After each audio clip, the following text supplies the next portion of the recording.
अच्छा, जम्मू कश्मीर का सर ज़िक्र आया अभी आर्मी के कुछ कम्युनिटी रेडियोज़ भी शुरू हुए हैं, जिसमें आप एक सूत्रधार थे, बहुत से लोगों को आपने इस कदम के थ्रू वहाँ पे एम्प्लॉयमेंट दिया, वो कॉन्सेप्ट क्या था? थोड़ा उसके बारे में बताएँ।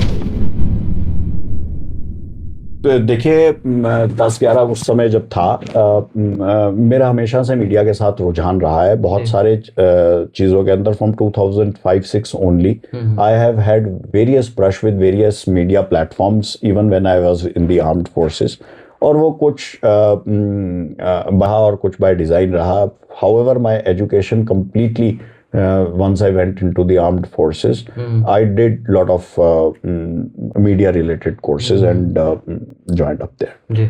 उसी के अंदर मैंने एमिटी यूनिवर्सिटी के अंदर 2017 से 2019 में स्टडी लीव की थी जिसके अंदर एमिटी रेडियो था कम्युनिटी रेडियो उसका मैं पार्ट था उस पर मैं एक शो चलाता था एस्पायर टू बी जिसके मैंने कोई 16-17 एपिसोड्स क्या किए। कॉन्सेप्ट था उसका शो?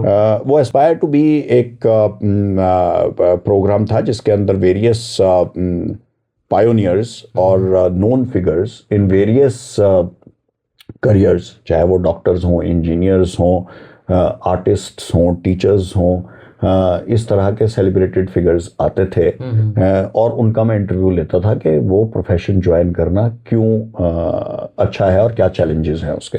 मान लीजिए कोई मीडिया पर्सनालिटी को बुलाया तो मीडिया पर्सनालिटी से क्वेश्चंस के what are the challenges as far as media is concerned and किस तरह से फैमिली लाइफ को और अपने प्रोफेशन को बैलेंस करते हैं। उसी तरह से 17 डिफरेंट प्रोफेशंस के लोगों को हमने बुलाया चाहे वो सिंगर थे चाहे वो ऑथर थे राइटर थे जर्नलिस्ट थे डॉक्टर्स थे इंजीनियर्स थे आर्मी पर्सनल थे and such like things. So उसमें मैं होस्ट था तो वो मैंने किए and it became very successful. So मुझे आइडिया कम्युनिटी रेडियो का वहीं से आया एंड उसकी मैंने काफ़ी nitty gritties as far as running a community radio is concerned मैं सीख गया एज अ स्टूडेंट। मैंने 2 साल का रेगुलर डिग्री किया वहाँ से एमिटी यूनिवर्सिटी से। उससे पहले मैं एमएससी इन मीडिया मैनेजमेंट कर चुका था और उससे पहले मैं डिप्लोमा भी in journalism and mass communication कर चुका था। सो जब मैं वापस स्टडी लीव के बाद आर्म्ड फोर्सेस के अंदर गया तो एक कंसेप्ट था जिसके अंदर लोकल पॉपुलेशन को एम्प्लॉयमेंट एज वेल एज उनको मीनिंगफुली बताना कि प्रोपोगंडा से दूर रखना बेसिकली क्योंकि पाकिस्तान और उनके कुछ एफिलिएट्स वहाँ पे और टेररिस्ट्स जो है वेपन के जोर पे एंड कुछ रिलीजियस फैनेटिक्स के जोर पे फॉल्स प्रोपेगेंडा बहुत स्प्रेड करते थे।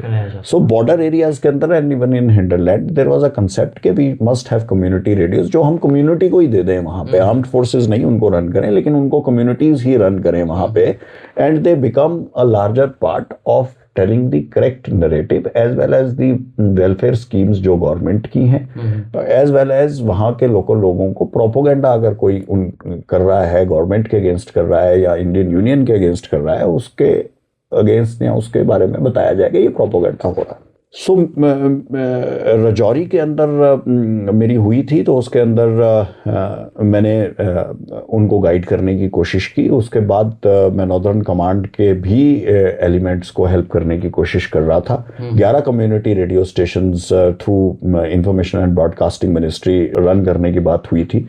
इनिशियली उनको मैंने कुछ जो है किस तरह से स्क्रिप्ट बनानी है किस तरह से क्या प्रोसीजर्स हैं किस तरह से उनको इम्प्लीमेंट किया जा सकता है through information and broadcasting ministry वो मैंने किया। कोई 5-6 मंथ्स तक मैं नोडल ऑफिसर भी था सेंट्रली नॉर्दर्न कमांड का just to push the community radio stations. तो मैं उसका फीडबैक भी ले रहा था regularly. So that was the journey. मैं एक्टिवली इन्वॉल्व नहीं हो सका इन द सेंस कि I was not running for the army because army handed over those stations to the local population and they were being run in J&K locally. I got posted out of J&K. मैं 2021 में post out हो गया था। तो 2021 से 23 तक मैंने लगभग काफ़ी काम इस डायरेक्शन में किया था। जी, कुछ टेक्निकल एरर भी तो रहे होंगे। एरर क्या बोलूँगा, कुछ टेक्निकल ग्लिचेस भी रहे होंगे कि जैसे आर्मी एरिया पे एक तो लाइसेंस नहीं मिलता है, फ्रीक्वेंसी क्रैश होने का खतरा रहता है। तो ये फ्रीक्वेंसी मिलना ये कितना चैलेंजिंग था? मिनिस्ट्री ने हालांकि पॉलिसी चेंज कर दी, बट चैलेंजिंग कितना था ये? No there were lot of challenges because armed forces के अंदर डायरेक्ट इन्वॉल्वमेंट आर्म्ड फोर्सेस उसके अंदर नहीं रख रहे थे. Neither are most of the armed forces trained in running a radio station. उन्होंने लोकल लोगों को ही, एंड ये वेलफेयर स्कूल्स आर्मी बहुत सारे रन करते हैं बॉर्डर एरियाज के अंदर जी उनको गुडविल स्कूल्स को रिस्पॉन्सिबिलिटी दी थी इनको रन करने के लिए. जी so there are various challenges as far as man power is concern, trained manpower is concern. There are various challenges उसके स्पॉन्सरशिप के लिए कि पैसा कहाँ से आएगा. बहुत सारे कॉर्पोरेट्स ने उस टाइम स्पॉन्सर करने के लिए भी बोल रहे थे, लेकिन आर्मी अपने रिसोर्सेज भी कुछ उसके अंदर डालना चाह रही थी, एंड वो रिसोर्सेज भी जो है वो उसके अंदर आ रहे थे. सो उसके अंदर टेक्निकल ग्लिचेस तो इतनी ज़्यादा नहीं थी. However the training as far as who will run उस और HR रिलेटेड इश्यूज ज़्यादा थे. मिनिस्ट्री के अंदर भी कौन उसको पुश करेगा और किससे बात करनी है और किस तरह से वो लाइसेंसेस इन अ स्ट्रीमलाइंड मैनर जल्दी से जल्दी आ जाए, उसके अंदर स्मॉल ग्लिचेस थे, कोई बहुत ज़्यादा बड़े ग्लिचेस नहीं थे. बिकॉज उसकी पॉलिसी फर्स्ट टाइम जब फॉर्मुलेट होती है तो इनिशियली थोड़े से डाउट्स रहते हैं कि किस तरह से ये इम्प्लीमेंट होगा. I think most of them must have got streamlined thereafter. बड़े ही कॉम्पिटेंट ऑफिसर एक कर्नल जिंदल उसके बाद नॉर्दर्न कमांड के अंदर इसको हैंडल कर रहे थे, and I think he must have done a great job because he is himself a very competent person. Thereafter also मेरे ख्याल से dedicated officers were detailed for it, and उन्होंने इसको स्ट्रीमलाइन किया और इसको जो है वो इम्प्लीमेंट करवाया. I think they are doing well. जी जी. और सर आकाशवाणी का एक प्रोग्राम है संदेश टू सोल्जर, उसमें आपने पार्टिसिपेट किया, मुझे बड़ा अच्छा लगा. वो यूट्यूब पर मैं देख रहा था. एक इंसिडेंस आपने उसमें सुनाया था कि उस दिन आपका बर्थडे था और टेररिस्ट ने अटैक कर दिया किसी गांव में. आपके बर्थडे पे वाले दिन 2 आपके साथी भी शहीद हुए, टेररिस्ट को भी आपने मार गिराया. सर और किस तरह के कुछ इंसिडेंट्स, कुछ किस्से आप शौर्य गाथा के हमारे साथ शेयर करना चाहेंगे? ये पर्टिकुलर इंसिडेंट जो है वो उन्होंने गांव पे अटैक नहीं किया. वो जो है टेररिस्ट्स डोडा एरिया के अंदर एक ये पर्टिकुलर गांव है जहां पे टेररिस्ट्स बड़ी फ्रीक्वेंट करते थे. वो उनका एक OGW था, ओवरग्राउंड वर्कर, जिसका निकनेम था लॉन्चर. तो लॉन्चर उसके पास 3-4 साल पहले, उससे पहले आर्मी ने एक लॉन्चर उसके घर से मिला था, रॉकेट लॉन्चर. और वो जो है उसकी 2 लड़कियां थी, वो एंटरटेन करती थी टेररिस्ट्स को. वो टेररिस्ट्स आते थे वहाँ पे, और उस दिन हमें खबर मिली थी कि खबर रोज आती थी, जैसे मैंने आपको बताया वहाँ पे लोकल लोग बताते थे. तो कोई हमारे पोस्ट के अंदर आया, नाम तो बताना सही नहीं है, बट जो है कोई आया और उसने हमारे को बताया कि जो है फलां फलां घर में, लॉन्चर के घर में शाम को आते हैं. तो वो खबर कंफर्म्ड नहीं थी. अच्छा. और उसने, वो थोड़ा, जो आदमी आया वो थोड़ा सा कभी कभी खबर जो है वो लालच के तौर पे ऐसे भी बोल देता था. वो अपना सिम कार्ड रिचार्ज कराने के बहाने आया था कि मेरा सिम कार्ड रिचार्ज कर दो, ख़त्म कर हो गया. अच्छा. हाँ आया था. तो हम जो कभी थोड़े लोकल खबरी हैं उनकी मदद कर देते थे कि भाई ठीक है, खबर देता है मोबाइल से जब टेररिस्ट आता है या कोई गलत हरकत करते हैं, तो उनका मोबाइल का रिचार्ज वगैरह हम करा देते थे कि सेफ रहेगी जनता. उस गांव के अंदर कभी कोई ज़रूरत पड़ती थी तो हम फ़ोन करके उसको पूछ लेते थे. तो हमने उनको जो है वो मोबाइल के रिचार्ज के पैसे हम देते थे कुछ लोगों को वहाँ पे. तो वो रिचार्ज बोला मेरा ख़त्म हो गया, मेरा रिचार्ज करा दो. तो वो मेरे पेमेंट कर दो. पोस्ट पेड ही थे वहाँ पे, मोबाइल जस्ट शुरू हुए थे. तो हमने उसका, हाँ ये बात है, हाँ 2004 की बात. ये पर्टिकुलर एनकाउंटर 2005 में हुआ था. ठीक. सो या तो 2005 की बात है. सो ये उन्होंने जो है वो खबर दी कि वहाँ आते हैं. जी जी. तो मैं उस दिन सुबह ऑपरेशन से वापस ही आया था, तो मैंने एक बड़ा ही रिस्पॉन्सिबल आदमी को उसको ब्रीफिंग की और बोला कि हम वहाँ पे एम्बुश लगाएंगे उस घर के रास्ते में, जो जंगल से नीचे को रास्ता आता है उसके घर के रास्ते में हम एम्बुश लगाएंगे। अच्छा। तो हमने एम्बुश, और मैंने उनको क्लियरली बताया कि आपने एम्बुश लगानी है, अंदर नहीं जाना घर के। अच्छा, जिनका घर के रास्ते में जिसका घर है, जहाँ से उसने बोला था कि वहाँ आते हैं खाना खाने के लिए, आते हैं शाम को, आएंगे शाम का खाना खाने के लिए, वो लड़कियां लेके आती हैं, उन लड़कियों के पास आते हैं, वो 2 लड़कियां हैं उसकी, और वो जो है 2 टेररिस्ट आते हैं, उसने ऐसा बताया। पक्की खबर नहीं थी, तो बोला कि जो है रास्ते में आप एम्बुश लगाओ, जो जंगल से नीचे वो रास्ता जाता है, जब वो खाना खाने के लिए आएंगे तो उनको जो है ठोक देंगे। तो अपने एम्बुश लगा के बैठ गए वहां पे। जनता को भेजा, 10 आदमी की पार्टी, पूरी एक सेक्शन जो है वो डेडिकेटेड आदमी के साथ भेजा, उधर लगा दिया उन्होंने। एम्बुश के रास्ते में जब वो जा रहे थे, उनको उस घर के अंदर एक टेररिस्ट खिड़की में वेपन के साथ दिख गया। अच्छा। जब वो जा रहे थे, अभी ऊपर जाना था उन्होंने, उसी घर से ऊपर को चढ़ना था, तो वो इससे पहले से चढ़ते वो टेररिस्ट शायद जल्दी आ गए और पहले ही आ गए अंदर, और वहां पे आके बैठ गए थे। वो बाद में पता चला एक्चुअली वो उसके ऊपर वाले घर के अंदर दिन से ही आके बैठे हुए थे, उसके ऊपर वाले घर में। वो उनको किसी को चोट लगी थी, और वो एक कंपाउंडर का घर था, उसको डॉक्टर के नाम से ही वहां पे जानते थे लोग, तो उसके घर में आके बैठे हुए थे। उन्होंने कोई पट्टी वट्टी करवाई टेररिस्ट ने, और फिर उसके बाद आके नीचे जो है इस घर के अंदर, लॉन्चर के घर के अंदर आ गए थे, टाइम से थोड़ा जल्दी आ गए। तो वो हमारी पार्टी ने देखा और उन्होंने कहा कि ये तो देख लिया। तो उन्होंने सोचा कि हम जो है एम्बुश लगा के क्या फायदा, अब तो कोई एम्बुश लगा के फायदा नहीं, टेररिस्ट तो यहाँ बैठा है अंदर। तो उन्होंने बोला कि हम जो है वो घर के अंदर रेड मारेंगे और ठोक देंगे अंदर जाके। अब उनको सख्त हदायत थी मेरी कि घर में नहीं घुसना है, और जो है एम्बुश ही लगानी है। उनके पास आदमी भी 10 थे, पर वो पूरे के पूरे एरिया को कॉर्डन नहीं कर सकते थे, कॉर्डन करके अंदर जाने की पूरी, पर एनीवे उन्होंने जो है वो नजरअंदाज कर दिया। तो अब बोलना नहीं चाहिए, चलो ठीक है, कुछ भी जो भी हुआ, बट एनीवे उन्होंने जो है वो उसको चारों तरफ से घेरा, और 2 आदमी ने घुसने की कोशिश की, और वो टेररिस्ट 2 नहीं थे, 3 थे। और वो बाहर एक जो है संतरी बन के बैठा था, जो जैसे हमारे पहाड़ों में होता है गाय का चारा पड़ा होता है ना ऐसे, तो उसके अंदर छुप के बैठा था। गाय के जो चारा रखा होता है, वो बाहर चारे का ढेर लगा रखा होता है, उसके अंदर बैठा था। तीसरा संतरी बन के बाहर, संतरी था उनका, संतरी बना के बैठा था।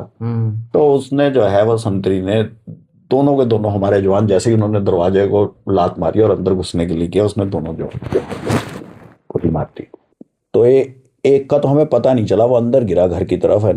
जो बाहर दूसरा जवान था उसके 5-6 गोली लगी। तो फिर दोनों तरफ से, चारों तरफ से हमने उनको, घर को तो घेर रखा था, तो गोलीबारी चली। और उधर से मेरे को जो है वो रेडियो सेट के ऊपर बताया कि आप आ जाओ जल्दी से जल्दी। एंड एनकाउंटर हो गया शुरू, और एक को गोली लगी है, जवान था, मैं नाम नहीं लूँगा अभी, तो उसके गोली लगी है, वो गिरा हुआ है। तो मैं भागा, ऊपर से तो फौजी जैकेट ही पहनी थी, और नीचे से पजामा पहना था, तो वो ट्रैक सूट का ही पजामा में ही वेपन के साथ ही सोते थे वहाँ। जी। तो बस जूते ही पहने होंगे, और अपने साथ अपनी क्यूआरटी टीम उठाई, और भाग के रास्ता था कोई 40 मिनट का। रोड, मतलब रोड नहीं थी कोई, ट्रैक, जंगल का ट्रैक, ऐसे जाके 40 मिनट का भाग के रास्ता था उसमें। तो भागे, और जब भागे तो अभी आपको पूरा ये इंसिडेंट सुना रहा हूँ, इतनी डिटेल में मैंने कभी कहीं इस बारे में बात नहीं की, और बहुत सालों तक मेरे को इसके सपने भी आते रहे। तो भागे, और वहाँ पे रास्ते में एक मौलवी जी दिखे हमें रास्ते में, और मैंने उनको वैसे ही साथ ले लिया कि क्या हो गया, वो वहाँ बड़ा फायर हो रहा है। मौलवी जी को मैंने साथ ले लिया, आप साथ चलिए। तो वहाँ पे पहुँचे तो सामने दिखा एक हमारा जवान के गोली लगी थी तो वो दिख रहा था गेट दरवाजे के ऊपर ही गोलियां दोनों तरफ से क्या हमारे सारे जवान फायर कर रहे थे दबा के। जी जी। तो मुझे तो 40 मिनट के करीब लग गए थे वहां पहुंचने में। तो फायरिंग में मैंने पहले फायरिंग बंद करने का हुक्म दिया। अच्छा। ऐसे घर था उसके नीचे, जैसे ये घर है तो यहाँ नीचे खाई थी हम्म। और खाई में वो फायर किए जा रहे थे सारे। अपने जवान खाई की तरफ नीचे की तरफ गए हैं। हम्म। वो टेररिस्ट भाग चुके थे नीचे की तरफ खाई में। अच्छा। नीचे नाले के साथ ही वो घर ही ऐसा चुनते थे जहाँ खाई या अंदर इस तरह का वो। तो वो गोली मार के इमीडिएटली तीनों नीचे की तरफ वो भाग चुके थे, घर से निकल चुके थे। और हमारा एक जवान वहां गिरा था। खैर एनीवे, मैंने उस जवान को निकाला, गोली पहले तो बंद करवाई, फिर एकदम शांति हो गई जब मेरे सारे जवान, पहले तो बंद ही नहीं हो रही थी, 5-7 मिनट चलती रही गोलियां। बिकॉज हर एक आदमी जो है वो डर से भी, मारने के उसमें भी दिख भी नहीं रहा है, स्पेकुलेटिव, रात का अंधेरा है, बिल्कुल ठंड है और वहाँ पे जो है वो कंप कपी चढ़ रही है और फायर दबा के हो रहा है और दिख रहा है कि एक जवान चीख रहा है बुरी तरह से, उसके गोलियां लगी हुई हैं और वो बोल रहा है मेरे को बचा लो, और ये लग गई बहुत बुरी तरह से। खैर उसको, जवान को निकाला वहां से, फायर से हटाया और उसको ऊपर, मैं जो ऊपर जो घर था, जो मुझे बाद में पता चला कि टेररिस्ट पहले वहां आए थे और वो कंपाउंडर का घर था। वो टेररिस्ट्स की हमें खबर थी, पहले भी गोलियां वगैरह निकालता रहा था। तो मैं उसको उसके घर की तरफ ले गया कि भाई गोली निकाल, ये तो मर जाएगा जवान। और जब जैसे ही ऊपर लेके गया, वहां पे पूरे के पूरे आसपास के इलाके के और गांव की लेडीज मशालें लेके मेरे ऊपर टूट पड़ी। उन्होंने सोचा कि मैं इसको डॉक्टर को मारने के लिए आ गया। अच्छा। क्योंकि हमारा जवान मारा गया, इस करके अब मैं डॉक्टर को मारने के लिए आ गया। मुझे तो पता नहीं था कि उसी के घर में बैठे थे टेररिस्ट। उन्होंने सोचा कि मुझे पता चल गया कि टेररिस्ट उसके घर में बैठे थे पूरा दिन, वो उनकी मरहम पट्टी कर रहा था। और अब मैं जो है, क्योंकि घर तो नीचे खाली हो गया, अब उसका बदला निकालने के लिए मैं जो है वो उसको कंपाउंडर डॉक्टर को मारने के लिए आ गया। तो वो सारे गांव की लेडीज जो है वो अपने उसको बचाने के लिए, वो सबका रिश्तेदार था, वो वहां पे रिश्तेदारी होती गांव के अंदर, वो आपस में ही शादी करते हैं सब, तो वो सब रिश्तेदार होते हैं। तो वो एक पहाड़ और दूसरे पहाड़ के बीच में सारे रिश्तेदार होते हैं। तो वो पूरे गांव की पूरी लेडीज मशालों के साथ मेरे ऊपर टूट पड़ी, पूरी हमारी फौज के ऊपर टूट पड़ी। वो तो मौलवी साथ था। वो मौलवी भिड़ गया उनसे, बोला ये मारने नहीं आए हैं, बचाने आए हैं, हटो तुम। खैर अब रात का टाइम था, नीचे 6 घंटे का रास्ता था नियरेस्ट रोड हेड पे। तो हेलीकॉप्टर भी आ नहीं सकता था नीचे। बोला कि भाई लाओ, तो नीचे नियरेस्ट रोड हेड तक तो गाड़ी आई डॉक्टर के साथ। जी। हमने उसको स्ट्रेचर को, चारपाई को स्ट्रेचर में मॉडिफाई किया, उसको जवान को ले गए और बस नीचे की तरफ ले गए उसको। लेकिन वो जवान तो बचा नहीं उतनी देर में। थोड़ी देर बाद हमें दूसरे भी जवान की अपने बॉडी मिल गई, वो अंदर था जब हमने सर्च किया। फिर कुछ नहीं, रात को जो है थोड़ी स्ट्रेटजी बनाई, प्लान बनाया, वो किया, डॉग्स वगैरह मंगवाए रात को ही और फोर्सेस मंगवाए। ऐसे बहुत सारे एनकाउंटर हुए। अगले दिन हमने एक टेररिस्ट उसमें से मार दिया, 2 बाद में मारे हमने, 3 जो तो वो टेररिस्ट थे, 2 पाकिस्तानी टेररिस्ट थे। उस टेररिस्ट का नाम सैफुल्ला था, पाकिस्तान से ट्रेन होके आया था। लोकल जो है वो उनको जो है एक्सप्लॉइट करता था। वो जो है दोनों की दोनों लड़कियां लोकल मिनिस्टर के घर पे जाके छुप गई थी। अभी मैं ना ही बोलूँ, ये कंट्रोवर्शियल हो जाए। सो वो उस टाइम मिनिस्टर था, तो वहां पे जाके छुप गई थी वो, और उनका फादर लॉन्चर वो छुप गया था। खैर एनीवे, उसको भी निकाला किसी तरह से वहां से। फिर ऐसे कई इंसिडेंट हुए। ये एक इंसिडेंट था जिसमें हमारे 2 जवान शहीद हो गए और हमने एक टेररिस्ट मारा। बट बहुत ही खराब दिन था जो है। उस टाइम ऐसा लगा वो रात तो दुनिया की सबसे भारी रात बीती। आपका जवान जो है वो मर रहा है आपके सामने, आप कुछ कर नहीं सकते। और जो है वो उसका पर्स देखा तो उसकी फैमिली की फोटो थी। तो मेरी फैमिली को सब मिल जाना चाहिए सर, ऐसे वैसे करके वो बस वो दिख रहा था कि गया। खैर उसको स्ट्रेचर पे भेज दिया जेसीओ के साथ। बाकी भी और कंपनी के और लोग भी तब तक आ गए थे। तब तक तो हम कोई 100 जवान हो गए वहाँ पे। 80-90 तो हो ही गए इनिशियली जो है। 30-40 पहले 10 थे, फिर मैं अपने साथ 20 के करीब लेके आया। फिर पीछे पीछे दूसरा भी जो सीनियर जेसीओ था कंपनी का, वो भी लेके आया। अगले दिन तो वहाँ, अगले से अगले दिन तो सीनियर कमांडर भी आए, हेलीकॉप्टर में भी आए, ब्रिगेड कमांडर भी आए वहाँ पे।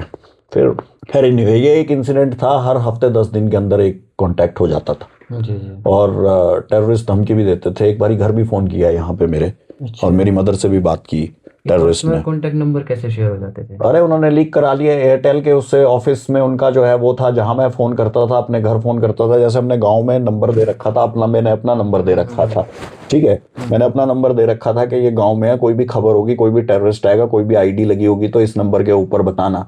मेरा नंबर तो पता है उनको, अभी ये नंबर है, उस नंबर से घर पे फ़ोन किया यहाँ लैंडलाइन के ऊपर।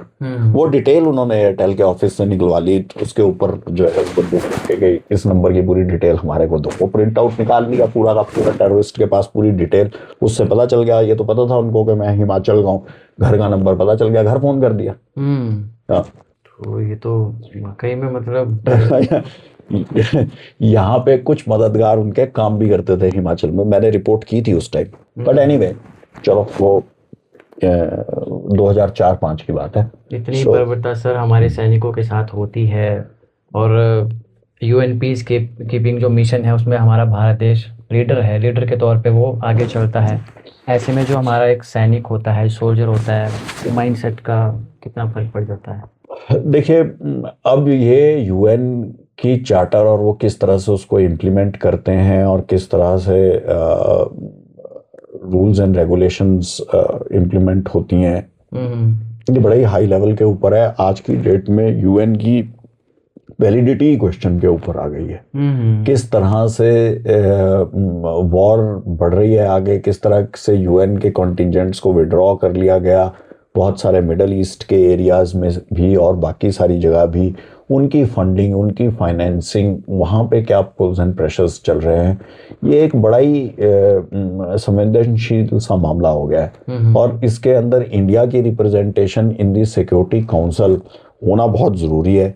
हम सबसे बड़ा एक तरह से देश, as far as man power, as far as our armed forces commitment is concerned, in the United Nation is concerned, जैसे आपने बोला। पर हमारे पास जो है वो power and authority as a permanent member of United Nation Security Council नहीं है। तो वो होनी ज़रूरी है। ऑब्वियसली इसका एडवर्स इफेक्ट तो होता ही है। अगर हम जो है वो यूनाइटेड नेशन सिक्योरिटी काउंसिल का मेंबर होंगे तो हम इस तरह की अट्रॉसिटीज़ करने वाले लोगों के ऊपर सूटेबल एक्शंस इम्प्लीमेंट जो है वो यूनाइटेड नेशन से करा पाएंगे। उनको we will be able to bring them to book. तो वो नहीं हो पाया है वेरियस रीजंस की वजह से, और वो हमारा जो है वो डिप्लोमेटिक फेलियर कह लीजिए, या फिर जो है दुनिया की दोगलापन बोल लीजिए। तो दुनिया का जो ये दोगलापन है, ये साफ इस पे जो है वो दिखता है। इसका एडवर्स इफेक्ट दुनिया के दोगलापन का हमारे ऊपर भी होता है, हमारे जवानों पे भी होता है। राइट। सो सर, आज के कॉन्टेक्स्ट में अगर आपसे एक सवाल करूं मैं, आर्मी भर्ती प्रक्रिया में कुछ बदलाव आप चाहें तो वो बदलाव क्या आप देखते हैं? ये जो चल रहा है वो सही है सब? नहीं, मैं तो चाहता हूँ बहुत सारे बदलाव आने चाहिए भर्ती प्रक्रिया के अंदर भी, और मैं तो ये भी चाहूँगा कि ऑफिसर्स के उसके अंदर भी, कमीशनिंग के अंदर भी एसएसबी सिस्टम जो है, जवानों की जगह मैं अपना बात करना चाहूँगा, because I was commissioned as an officer, so I would like to talk about that. And उसके अंदर मेनली मैं तो यही बोलना चाहूँगा कि ये जो है 60-70 साल पुराना सिस्टम है। ये जर्मन सिस्टम के ऊपर बेस्ड है। 1936 के अंदर जर्मन्स ने इसको जो है बनाया था, हमारी एसएसबी के अंदर सिलेक्शन सिस्टम को। इसके अंदर 14 या 15 मापदंड के ऊपर ऑफिसर्स लाइक क्वालिटीज़ देखी जाती हैं, उसके ऊपर ऑफिसर्स को सिलेक्ट किया जाता है। इसके अंदर डी नोवो सिस्टम आना चाहिए। इसके अंदर एक न्यू सिस्टम आना चाहिए सिलेक्शन का, जिसके अंदर local aspirations as well as societal changes जो हो चुकी हैं वो रिसर्च करके एक न्यू रिसर्च पैटर्न आना चाहिए, which should be much more dynamic, और उसको मोर होलिस्टिक करके उसको इम्प्लीमेंट करना चाहिए। आज की डेट के अंदर जिस तरह का वॉरफेयर हो रहा है वो बहुत मॉडर्न वॉरफेयर है। उसके अंदर आपकी नॉट ओनली बेसिक इंटेलिजेंस कि बेसिक इंटेलिजेंस तो है ही, इफेक्टिव इंटेलिजेंस उसके अंदर वो देखते हैं। Effective intelligence is good, but at the same time आपको और बहुत सारी चीजें देखने की जो है वो जरूरत है। ये ब्रिटिशर्स के टाइम का बना हुआ सिस्टम है। उस टाइम रिसोर्सेज क्रंच को सेट असाइड करके आर्म्ड फोर्सेस की बेस्ट यूटिलिटी लाने के बेसिस के ऊपर बने हुए हैं। लेकिन अभी हमारी फोर्सेस, अगर हमारी फोर्सेस को उस तरह का विश्व गुरु स्टेटस पे आना है या दुनिया की सबसे पोटेंट फोर्स की तरह से इन द फ्यूचर भी रहना है, अभी तो हम हैं, इन द फ्यूचर भी अगर हमें जो है वो रहना है और मॉडर्न वॉरफेयर के तरफ जो है वो जाना है, तो हमारे को जो है not only effective intelligence and good use of the resources. The resources have to be the best, and then optimum use of those resources, best resources, not that the resources crunch is there. So the adequate changes in the SSB need to be done in accordance with that. So sir 4 साल की service में क्या एक सैनिक का military वाला दिमाग बन पाता है, क्योंकि ये बात अग्निवीर योजना से जुड़ी हुई है। अच्छा, आप अग्निवीर की बात कर रहे हैं। हाँ। कि 4 साल से जो है वो 4 साल की ट्रेनिंग एडिक्वेट है, ये बोल रहे हैं आप? नहीं, मैं तो उल्टा बोल रहा हूँ। 4 साल की ट्रेनिंग के बाद वो सिविल में क्या करेगा? जब 4 साल की ट्रेनिंग उसने कर ली और फिर वो फिट हो गया, फाइटिंग फिट हो गया, और उसको मान लो अभी ऑप सिंदूर के अंदर एक्सपीरियंस मिल गया, अग्निवीर है, ठीक है, 4 साल की नौकरी है। अब आपने जो है वो ऑप सिंदूर के अंदर दुश्मन के 4 ड्रोन उड़ा दिए अपने एडी इक्विपमेंट के साथ। अभी आप सिविल में जाके क्या ड्रोन उड़ाओगे? नहीं ना। तो फिर अभी उसको जो एक्सपीरियंस मिला है वो तो वैल्यूएबल एक्सपीरियंस है। एग्जैक्टली। उसका वो एक्सपीरियंस तो उसको कहीं नहीं मिलेगा। वो अगली बारी जब दुश्मन ड्रोन भेजेगा तो उसकी कॉम्पिटेंस जो है जवान की, जिसने अभी उड़ाया है, और उसकी सिखाने की आगे वाले जवान को, वो तो कहीं मिलेगी ही नहीं। वो उसको कोई सिविल में थोड़ी देगा, यहाँ उसका सिविल में यूज थोड़ी होगा। और वो आर्मी के अंदर जो सीख गया, जो एयरफोर्स के अंदर सीख गया, नेवी के अंदर सीख गया, चाहे वो एमुनिशन की शिफ्टिंग थी, चाहे वो लॉजिस्टिक्स थी, चाहे वो उसका ड्राइविंग के स्किल्स थे, हिल ड्राइविंग के स्किल्स थे लड़ाई के दौरान, चाहे उसके एयरक्राफ्ट को मेंटेन करने के स्किल्स थे, चाहे एयरक्राफ्ट के एमुनिशन को आइडेंटिफाई करने के स्किल्स थे, चाहे वो नाइट फाइटिंग उसकी कैपेबिलिटीज थी, चाहे वो नाइट मूवमेंट की उसकी कैपेबिलिटीज थी, ये सारी की सारी कैपेबिलिटीज एंड एक्सपीरियंस जो उसको मिल गया, ये इनवैल्यूएबल है, प्राइसलेस है। इस एक्सपीरियंस को आप डिस्पेंस ऑफ नहीं कर सकते। तो सारे के सारे ऑप सिंदूर के जितने भी जवान हैं, मेरी अपील है, गवर्नमेंट से अपील है कि जितने भी सारे के सारे जवान अग्निवीर जो ऑप सिंदूर के अंदर थे, उन सबको रिटेन किया जाए 100%, बिकॉज उनको जो एक्सपीरियंस मिला है वो कभी भी जो है हम उसको वेस्ट नहीं जाने दे सकते। वो कंट्री के लिए अच्छा है, उसके पैसे में आंकलन नहीं किया जा सकता। ये सारे के सारे जवान जो हैं इतना ट्रेन हो गए हैं, इन्होंने देख लिया है कि असली लड़ाई में क्या होता है। ये एक्सपीरियंस इनको कभी और कहीं और मिलेगा नहीं। ऐसे जवानों को किसी को भी जाने नहीं देना चाहिए। बिल्कुल सही कहा सर, इसीलिए हमने ये सवाल आपसे पूछा था, क्योंकि कुछ टाइम पहले हमने सर्वे किया था यहाँ के सोलन के यूथ के साथ। यही था कि क्या जो अग्निवीर योजना चलाई गई है ये सही है, अगर सही नहीं है तो किस दर पर सुधार। देखिए, जो है मैं सही गलत के ऊपर कमेंट अभी नहीं कर रहा हूँ। सही गलत के ऊपर कमेंट जो है हायर लेवल के ऊपर लोग करें। ये मे बी यंग रखने के लिए या वेरियस फैक्टर्स के लिए और वेरियस इकोनॉमिक फैक्टर्स के लिए भी इसको इम्प्लीमेंट किया गया। हाउएवर ये पर्टिकुलर सिचुएशन है जिसके अंदर ऑप सिंदूर हुआ है। ये पर्टिकुलर बैच जो है, ये 4 के 4 साल वाले, इनको 100% को परमानेंट करना चाहिए। एग्जैक्टली सर, कमांडिंग ऑफिसर के लिए सबसे बड़ा हैवी मूवमेंट क्या होता है? अटैक का ऑर्डर देना या फिर नुकसान के बाद जो एक साइलेंस होती है वो? अटैक का ऑर्डर तो कोई हैवी ऑर्डर नहीं है। फोर्सेस के अंदर क्यों है? फोर्सेस के अंदर हम जो है अपनी कंट्री को डिफेंड करने के लिए हैं, और अगर हमारे लिए हुक्म जो है वो दुश्मन से लड़ाई का है तो लड़ाई के लिए तो तैयारी कर रहे हैं रोज। बिल्कुल। हाँ, जब खुद की कैजुअलिटी होती है, ह्यूमन फीलिंग्स होती हैं, और बहुत सारा तब जो है वो आदमी को बहुत सारे वो इमोशंस किसी को वो बहुत मुश्किल है फील करना। जब आपके डायरेक्ट ऑर्डर्स के अंडर अगर किसी भी आपके जवान की या किसी और की कैजुअलिटी अगर होती है under your command and authority, तो वो डिसीजन आपके ऊपर काफ़ी समय तक, उसी दिन नहीं, उसी रात नहीं, वो काफ़ी समय तक आपके ऊपर भारी पड़ता है। बिल्कुल सर। 24 साल सर आपने भारत माँ की सेवा की है, आपने प्रीशियस साल अपने भारत माँ को दिए हैं। अब भी मन में ये रहता है कि भारत माँ के लिए कुछ और करना है, राष्ट्र तिरंगे क्यों के लिए नहीं, कुछ और करना है। एब्सोल्युटली। अभी भी जो है वो पूरी की पूरी डेडिकेटेड लाइफ कंट्री के लिए ही है, नेशन फर्स्ट। सारा का सारा जो भी जर्नलिज्म करना है, जो भी एफर्ट है, वो ए पॉलिटिकल होके किसी भी पॉलिटिकल बायस के साथ नहीं करना है। वो किसी भी जो है और भी किसी मॉनेटरी गेन्स के लिए नहीं, बट कंट्री की अपलिफ्टमेंट के लिए, कंट्री की बेटरमेंट के लिए, कंट्री की नेशनल सिक्योरिटी के लिए, और एक एक्ट ह्यूमैनिटी के लिए भी जो अच्छा हो, जो ओवरऑल पूरा का पूरा रियलिस्टिक पिक्चर पोर्ट्रे करे, प्रोजेक्ट करे और लोगों को बताए, लोगों के अंदर नया जज्बा, जुनून, एम्प्लॉयमेंट, ये सारी चीज़ें क्रिएट करे। फिर से लाइफ मिलती है तो आर्मी। हाँ, ऐसा ही, बिल्कुल कोई रिग्रेट नहीं है। अच्छा, ऐसा बोलते हैं कि जो आर्मी की ट्रेनिंग होती है बड़ी टफ होती है। कभी आपके दिमाग में कोई ऐसी ट्रेनिंग को देख के आया कि यार ये ट्रेनिंग तो इंसानों के लिए बनी ही नहीं है? नहीं नहीं, ऐसा नहीं है। ऐसा कुछ नहीं है? नहीं। मतलब ऐसे फजूल सवाल पूछ लिया मैंने। हाँ नहीं, ऐसा कुछ नहीं है। हाँ वो मेरे केस में तो उल्टा था। हाँ। उनको ट्रेनिंग एकेडमी के लिए मैं चैलेंज था, मुझे तो ज़्यादा मुश्किल लगी नहीं।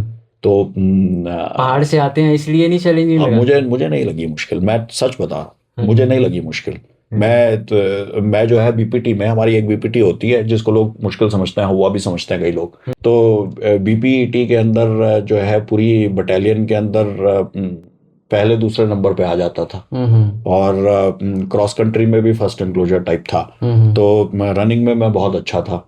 तो फिजिकल फिटनेस और एंड्योरेंस में मेरे को कोई ज़्यादा प्रॉब्लम नहीं हुई। मेरे को सिर्फ स्विमिंग में थोड़ी प्रॉब्लम थी। ड्रिल में भी बहुत अच्छा नहीं था, पर ऐसा कोई टफ नहीं होती ना, फिर ड्रिल तो ड्रिल है। बट फिजिकल एंड्योरेंस और बाकी सारी चीज़ों के अंदर मेरी फिजिकल फिटनेस A1 लेवल की थी।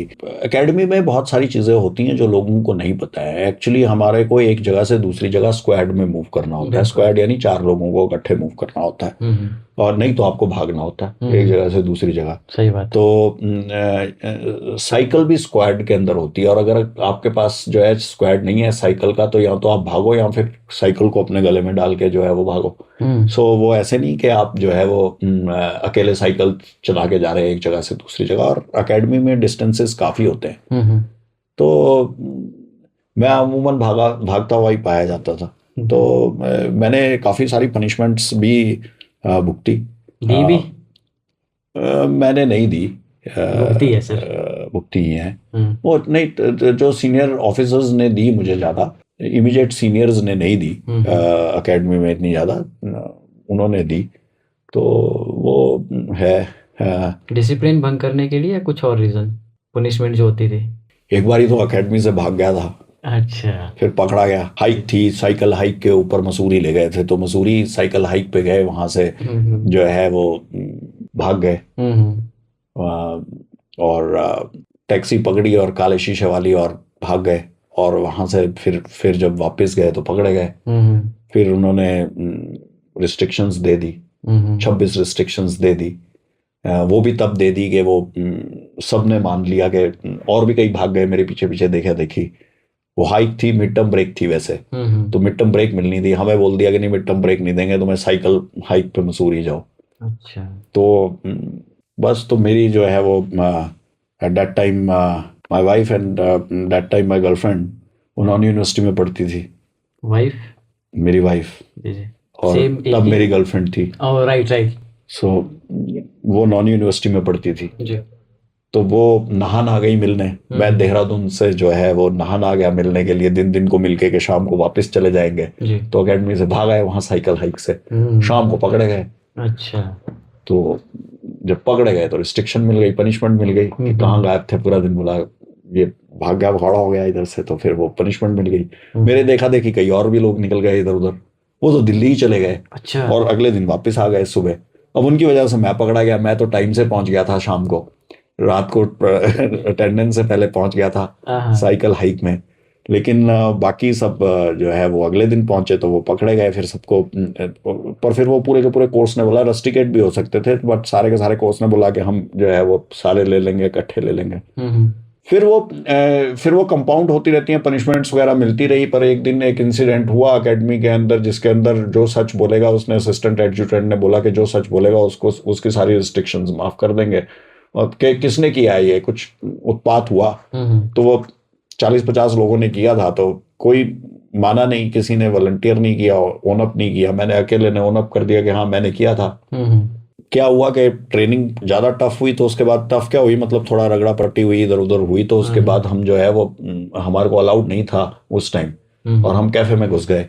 और कैफ़े में जाके हमने दबा के खा डाला, क्योंकि जो है वो हो गए थे लगभग जो है वो 23-24 घंटे हो गए थे, कुछ खाया नहीं था और ट्रेनिंग चल रही थी। तो हमने 40-50 ने जो है वो इनडिसिप्लिन करा एक तरह से, और अंदर घुस के कैफ़े में खा लिया। तो वो जो है बाद में असिस्टेंट एडजुटेंट ने पूछा कि कौन कौन गए थे कैफ़े में, ओन अप कर दो। तो किसी ने ओन अप नहीं किया, मैंने अकेले ने कर दिया कि हाँ गया था। अच्छा। तो उन्होंने मेरी सारी जो है सारी पनिशमेंट रिस्ट्रिक्शंस सारे हटा ली, माफ कर दी। मतलब तो मेरी वो बोलने का 23 की फायदा 23 रिस्ट्रिक्शंस जो है, जैसे संडे की छुट्टी होती है, तो वो 26 रिस्ट्रिक्शन का मतलब है कि अगले 26 संडे तक आपको कहीं नहीं जा सकते, आपको वहीं पर ही ट्रेनिंग करनी पड़ेगी। अगले 26 संडे? हाँ, हर संडे आपका बुक है, मतलब 7 से 8 महीने। हाँ, पूरी ट्रेनिंग आपकी निकल जाएगी, ऐसी आधी ट्रेनिंग निकल जाएगी आपकी उसी महीने। हर संडे आप जाओगे और जो है वो ट्रेनिंग ही करोगे, आप संडे को भी आपको ऑफ नहीं मिलेगा। तो ऐसे वो 26 मिली थी, फिर वो मेरे को सारी वेव ऑफ हो गई।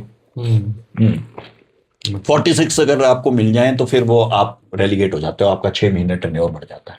अगर आपके ट्रेनिंग के पीरियड से ज्यादा आपके संडे बुक हो गए, आपको रिस्ट्रिक्शंस मिल गई, पनिशमेंट मिल गई, तो फिर आपकी ट्रेनिंग ही 6 महीने और बढ़ जाती है, और बढ़ जाएगी जी। तभी इतना डिसिप्लिन माना जाता है भारतीय सेना को। तो इस तरह से ट्रेनिंग होती है। अब आप इसको टफ मान लो या वो मान लो, अब जो है आप गलती करोगे तो आपको रिस्ट्रिक्शन मिल जाएगी, रिस्ट्रिक्शन मिल जाएगी तो आप संडे को बाहर नहीं जा सकते, आप किसी से मिल नहीं सकते, आपकी संडे को भी ट्रेनिंग चलती रहेगी, भाग दौड़ चलती रहेगी आपकी संडे को। और वो रिस्ट्रिक्शन अगर आपकी 46 से ऊपर क्रॉस कर गई तो आपकी 6 महीने की ट्रेनिंग बढ़ जाएगी।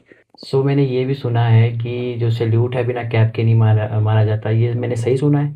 सही सुना है। क्या इसके पीछे रीजन है, डिसिप्लिन या कुछ और है? नहीं, प्रोटोकॉल है, laid down customs and traditions हैं कि कैप होती है तब आप सल्यूट करते हो। मैं अपने बिहाफ पे अपने लिए आपसे एक सवाल पूछ रहा हूँ सर, कैसा लगा आपको आज का ये सेशन हमारे साथ? Very nice, it's nice talk to heart. इसमें से कुछ इंसिडेंट मैंने ऐसे भी बताया जो पूरी डिटेल में बताया, इतनी डिटेल में मैंने कहीं बात की नहीं थी इसके बारे में। ये पर्टिकुलर इंसिडेंट, ये जगह ही हिमाचल और सोलन मेरे दिल के बहुत पास है, और जब मैं यहाँ पे होता हूँ तो मेरे को बहुत सारी चीज़ें याद आती हैं, ऐसा लगता है कि अब घर आ गए हैं अपने।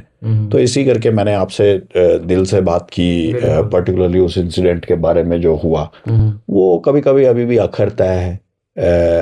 और भी कई ऐसे इंसिडेंट हुए, 7-8 एनकाउंटर ऐसे हुए जिसके अंदर बहुत ही क्लोज ब्रश टेररिस्ट्स के साथ हुआ। तो वो कभी फिर पॉडकास्ट तो ये पूरा दिन भी अगर चले तो कम रहेगा। बिल्कुल तो फिर we will talk about it. Sure sir. आज की बातचीत के बाद जो भी हमारे व्यूअर्स हमें देख रहे हैं, उन्हें कोई एक सिंपल मैसेज आप देना चाहेंगे एज ए ह्यूमन बीइंग, तो क्या कहेंगे आप? अपना काम, ड्यूटीज़ जो है वो डिलीजेंटली करिए। ये पैसे की चमक धमक कुछ समय तक रहती है कि, लेकिन अंदर का सुकून आपको तभी मिलता है जब आप अपना काम अच्छे से ड्यूटीफुली करें। तब आपको अंदर से शांति मिलती है, अंदर से हैप्पीनेस मिलती है। लोग आपकी जब जेन्युइनली इज्जत करते हैं, सिर्फ पैसे की वजह से नहीं, जब लोग आपकी जेन्युइनली इज्जत करते हैं तब आपको अंदर से अच्छी खुशी मिलती है। जी, बड़ी सारी बातें सर आपने बताई, और आप जैसे जवान हैं जिनकी वजह से हम सुरक्षित रहते हैं। जब आप लोग थैंक यू। अभी जवान तो आप हैं, हमारा हो लिया, हम कर लिए। नहीं सर, आपने जो एक तो हमने अपने जो है वो 23-24 साल फौज के अंदर बिताए। अभी दूसरी इनिंग्स वेरियस अदर प्लेटफॉर्म्स के ऊपर हम स्पेंड कर रहे हैं। अब तो आफ्टर रिटायरमेंट क्या चल रहा है अभी? I am a journalist and मैं लिखता हूँ, और मेरी काफ़ी प्रेजेंस बहुत प्लेटफॉर्म्स के ऊपर रहती है। मैं 2 मैगजीन्स के साथ भी काम कर रहा हूँ। उसके अलावा बहुत सारे एक होम स्टे भी मैं रन करता हूँ कसौली के पास। जी। उसके अलावा लिंक्डइन के ऊपर मेरी बहुत सारी सोशल मीडिया के ऊपर प्रेजेंस है, वेरियस सोशल इवेंट्स के ऊपर एंड डिबेट्स एंड डेक्लामेशंस के ऊपर, वेरियस स्कूल्स के अंदर, कॉलेजेस के अंदर मेरे लेक्चर्स रहते हैं। सो बाहर फॉरेन कंट्रीज के अंदर भी ट्रैवलिंग इज माय हॉबी, तो वो कर रहा हूँ। सो बहुत बहुत सारी चीज़ें उसके बारे में बहुत लिखता हूँ। So all these things I keep doing. चलिए सर, नेक्स्ट टाइम जब आपसे मुलाकात होगी तो आपके लेखी पे भी होगी, आप क्योंकि ऑथर हैं जैसा आपने बताया। ऑथर मैं नहीं हूँ, मेरी स्टोरी है। सो ऑथर तो कोई और है, but the story is mine. वो स्टोरी जो है वो सत्य के तथ्यों पे रिलेटेड है, और आरआर में जो टेन्योर है उससे रिलेटेड है। उसको थोड़ा सा फिक्शनल वो भी दिया है, इन द सेंस के उसके अंदर टेररिस्ट्स एक्चुअली क्या सोच रहे हैं और बोल रहे हैं वो भी उसके अंदर है। तो वो फिक्शनल थोड़ा सा एस्पेक्ट आ जाता है, बट अदरवाइज द करते हैं आज का ये पॉडकास्ट have unfolded वो रियल लाइफ से रिलेटेड है, और वो स्टोरी में जी। तो कैसा लगा है आपको आज का ये पॉडकास्ट? अपनी राय कमेंट सेक्शन में ज़रूर दीजिएगा। और हाँ, आपकी राय हम सब के लिए बहुत ही ज़रूरी है, क्योंकि आपका पॉडकास्ट आप लोगों के सहयोग के बिना कुछ भी नहीं है। इसलिए चैनल को सब्सक्राइब ज़रूर कीजिए। वीडियोस आपको कैसे लगते हैं वो भी आप ज़रूर बताइए। क्या कुछ चेंजेस आप चाहते हैं, कौन कौन गेस्ट स्टूडियो में आने चाहिए, ये भी आप हमें बता सकते हैं। और हाँ, आप सब भी आइए, आपका अपना ये पॉडकास्ट है। बहरहाल के लिए नमस्कार।